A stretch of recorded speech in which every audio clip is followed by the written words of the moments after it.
Chicago-based McDonald's is shutting down. The company announced it's closing all locations. Well, you won't be able to order a Big Mac at McDonald's. After more than 60 years, the popular fast food restaurant will soon be shutting down. McDonald's shuts its doors today. The rumors just turned into reality. McDonald's is officially shutting down all its operations across the United States, walking away from over $35 billion in annual revenue without a second thought. The reason? One name: Trump.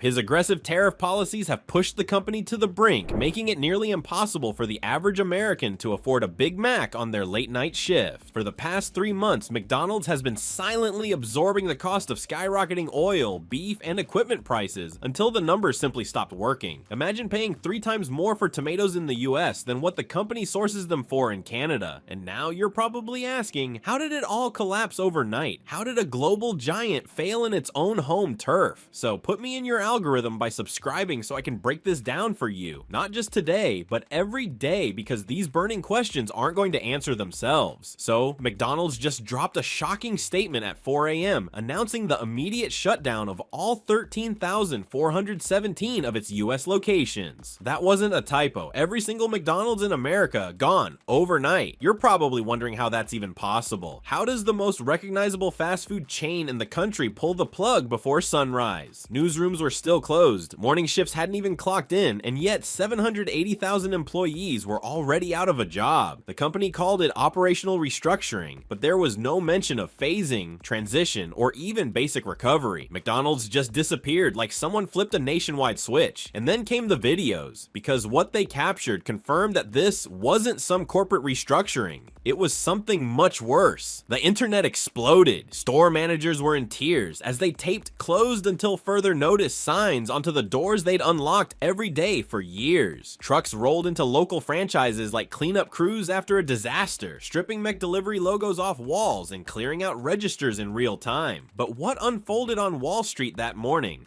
made it very clear this wasn't just a few restaurants closing their doors. By noon, McDonald's stock collapsed. A brutal 39.2% drop within hours wiped out over $90 billion in market value. That wasn't just a dip, it was a demolition. Major investors started bleeding positions, dumping anything fast food related before the contagion spread. Wendy's dropped 12%, Burger King 17%, and even Starbucks saw aftershocks. Bloomberg's ticker flashed red across every QSR brand. CNBC canceled its regular segments to go live on what they immediately labeled the McCrash. Nobody had seen this kind of industry-wide nosedive since the 2020 lockdowns. And this time, there was no pandemic to blame. Turns out the real reason behind this collapse isn't what anyone's saying publicly, yet it's all buried inside policy papers. While the media kept repeating financial restructuring, internal leaks painted a completely different picture. The 2025 Tariff Expansion Act, something most Americans hadn't even heard of, had been slowly strangling McDonald's supply chain for months. Trump's administration slammed a brutal 35% tariff on all Canadian beef imports. Considering McDonald's sources nearly 1/3 of its beef through Canada, that was an economic torpedo. Then came an 18% tariff on potatoes redirected through Canada due to a prior cross-border dispute. Add to that a 22% hit on industrial fryers from Germany, and McDonald's couldn't even upgrade its kitchen hardware without hemorrhaging cash. Because what McDonald's had to admit next wasn't just about cost. It was about the complete mathematical impossibility of continuing business. The numbers were beyond ugly. Internal documents revealed that the cost of goods per meal had jumped 48%. Forget the $1 menu. It wasn't even remotely viable anymore. Even a basic cheeseburger now costs over $2.60 to produce. McFlurry machines were breaking down, not due to memes, but because replacement parts stuck in German ports couldn't clear tariff inspections. Corporate had to cut entire items off menus. Fries, only medium and small remained. The margins were gone, and so was the model. And if you think the numbers are shocking now, wait till you hear what was bleeding behind the scenes every single week. A private call between executives leaked within hours, and it wasn't vague. CEO Chris Kempczynski admitted the company was losing $93 million every week in the US alone. Freight companies raised transport fees across the board due to rising oil prices, which had crossed $121 per barrel. Cold storage facilities in Houston and Chicago canceled contracts mid-month after unpaid invoices stacked up. Shipments stalled on both coasts. Some restaurants didn't even have enough cooking oil to last 3 days. And this wasn't mismanagement. This was a collapse engineered by economic pressure.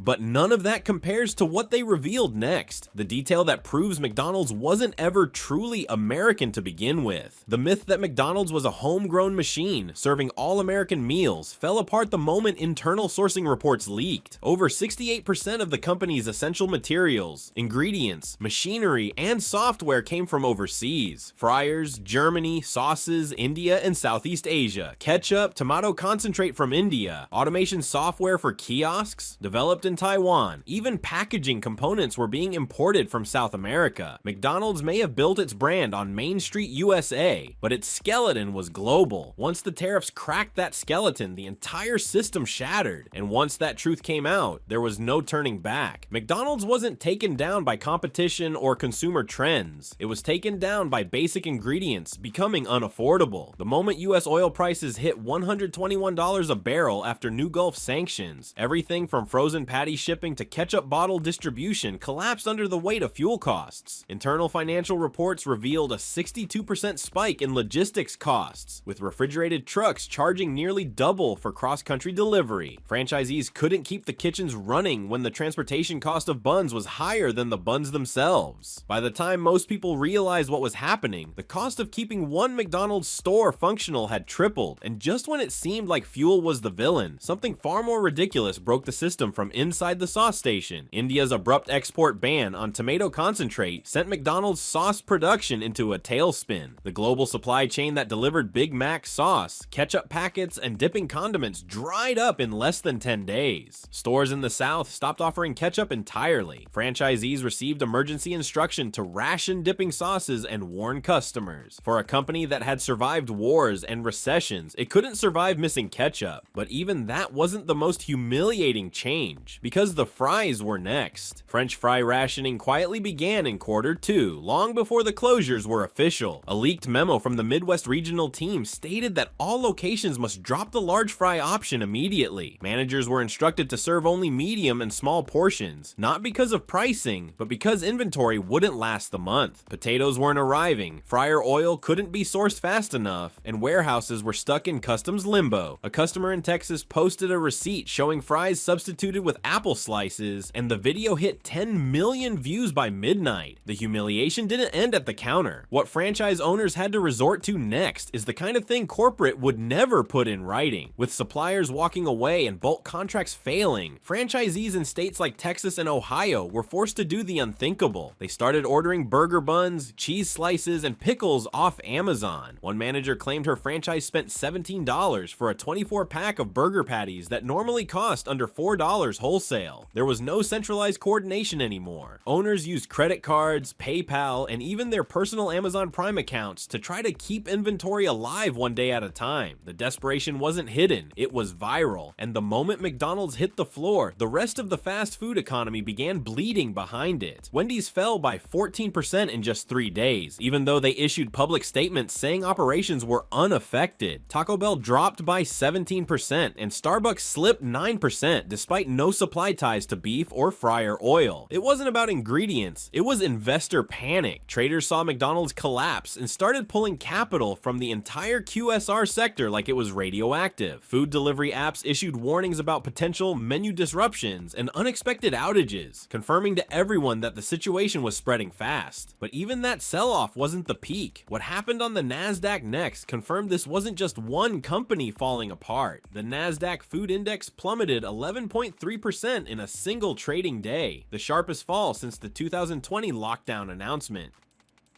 CNBC's Closing Bell segment ran a red banner reading 300 billion sector in freefall. Bank of America revised its 12-month outlook on multiple chains to high risk. Experts began calling this the QSR recession. Fast food wasn't collapsing because of consumer demand. It was collapsing because its foundational infrastructure had become unsustainable. And McDonald's was simply the first to hit the wall. But the digital platforms that were supposed to hold the system together collapsed just as fast as the brick and mortar ones. Uber Eats and DoorDash experienced mass outages and order volume crashes as restaurant partners pulled their menus offline.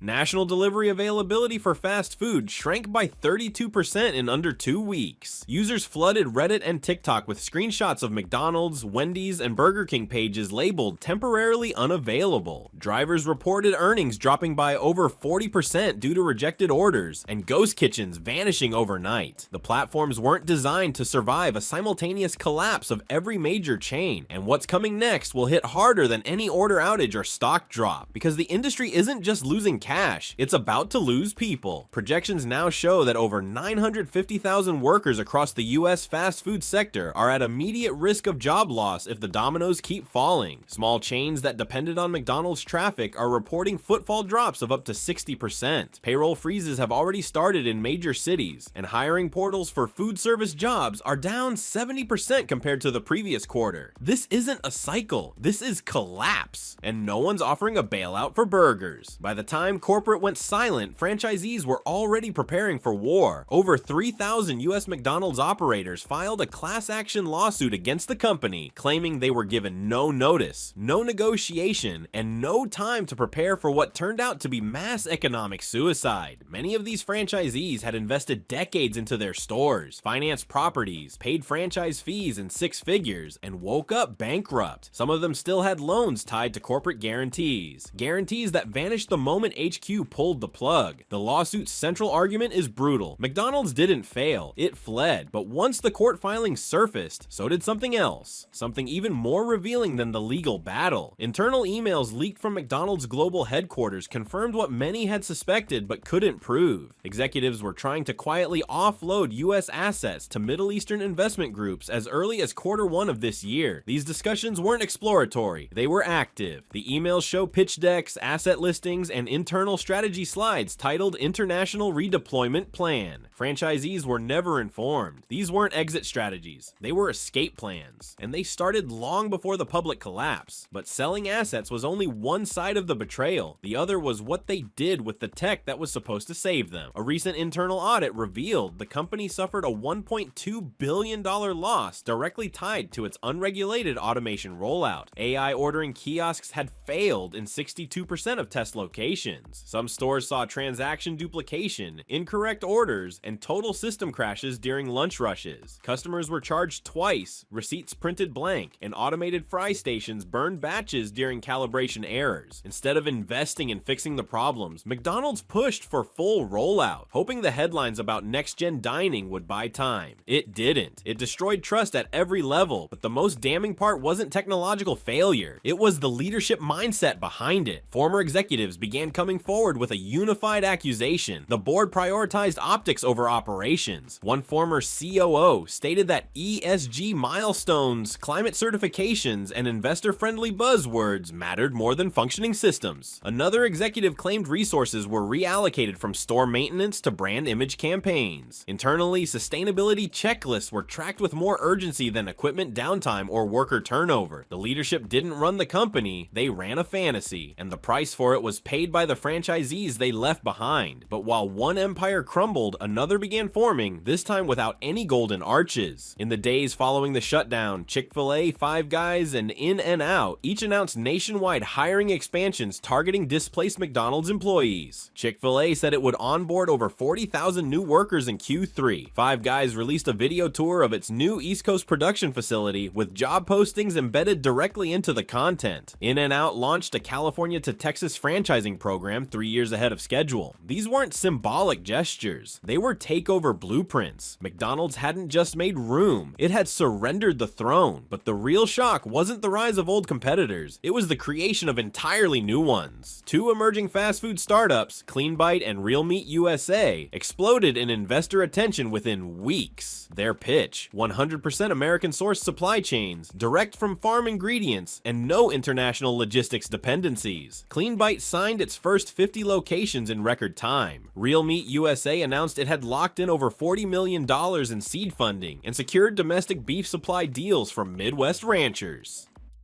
These weren't novelty brands, they were war machines built for a post-McDonald's market, and investors were done betting on nostalgia. But what really ignited the internet wasn't a brand or a boardroom, it was something far more chaotic. TikTok became a digital black market for Big Mac recipes. Within hours of the closures, creators began posting DIY Big Mac tutorials, secret sauce dupes, and homemade wrapper packaging tips. One video from a food vlogger in Missouri racked up 22 million views showing how to make a full McDonald's combo meal in a microwave using grocery store substitutes. Some users began taking it further, setting up local garage burger pop-ups selling bootleg versions of discontinued menu items. They weren't joking, they were replaced. And the strangest twist of all wasn't about fries or ketchup, it was about Elon Musk. Multiple sources inside DC began whispering that Trump had held a closed-door meeting with Musk, discussing a project dubbed Tesla Diner. It would be an automated, solar-powered fast food chain with AI cooking stations and electric vehicle service hubs built into the parking lot. Mock-ups were reportedly circulating internally, featuring touchless drive-ins, crypto payment options, and burger menus with sci-fi naming conventions. Neither Musk nor Trump confirmed the partnership officially, but the rumors exploded online, with hashtag Tesla Diner trending across platforms. And if what's coming next actually gets announced, it'll mark the final nail in the coffin of traditional fast food.